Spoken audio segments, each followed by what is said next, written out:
I hate being right about some things, and this is something that I have been right about for years. The Republican Party is the largest, most effective white supremacy organization on the planet. Full stop. Bar none. No equivocation. No but none of that. Donald Trump's agenda, his policy objectives for his administration are rooted in white supremacy. They are rooted in white exclusivity. If they had their fever dream come to fruition, this would be a white ethno-state. He put in charge of the Pentagon someone with white pride type of tattoos, celebrating the Crusades.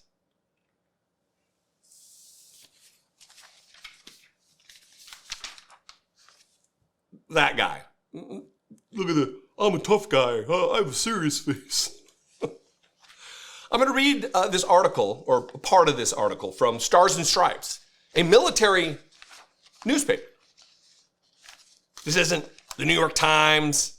This isn't the Washington Post. This isn't the Associated Press or Reuters. This is focused on the military.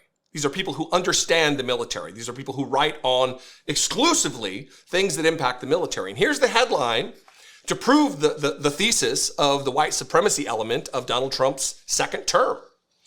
Pentagon agency pauses celebrations for Martin Luther King Jr. Day, Black History Month, and more.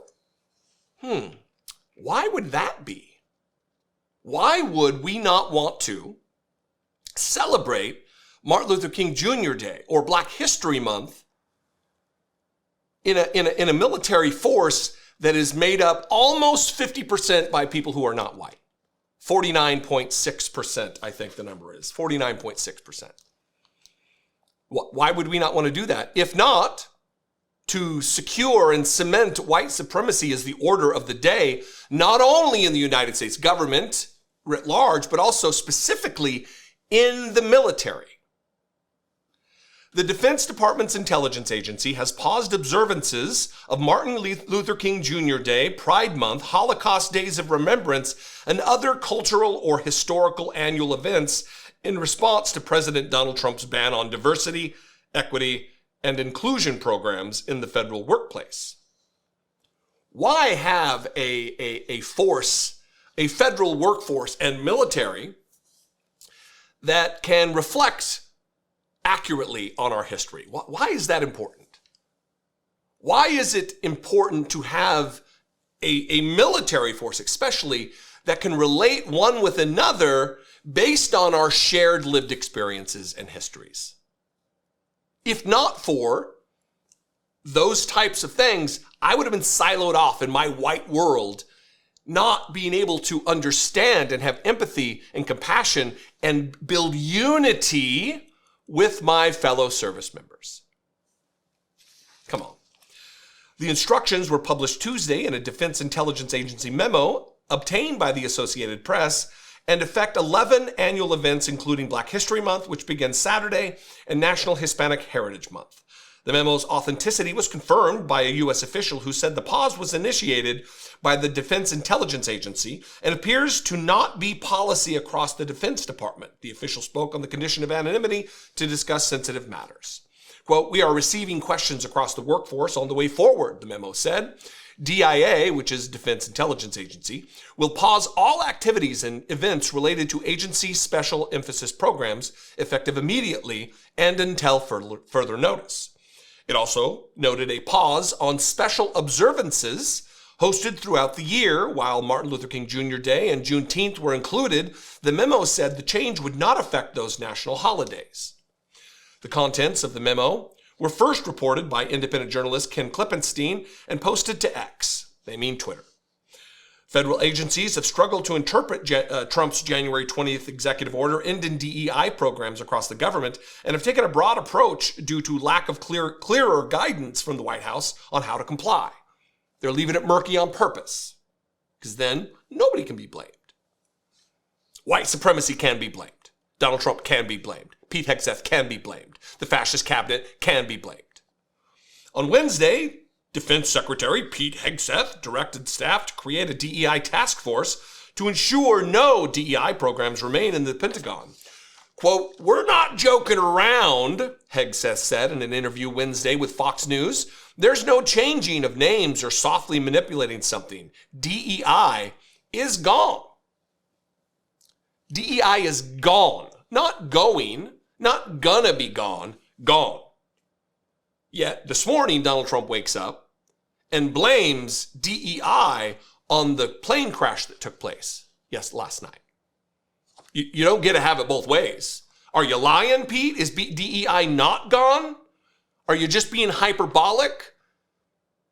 Characteristics we don't need in a Secretary of Defense of the world's most powerful military? We don't need that. We want accuracy. Looking downrange at a target and being accurate on the silhouette. That's what we need from you, Pete. Not Fox News propaganda.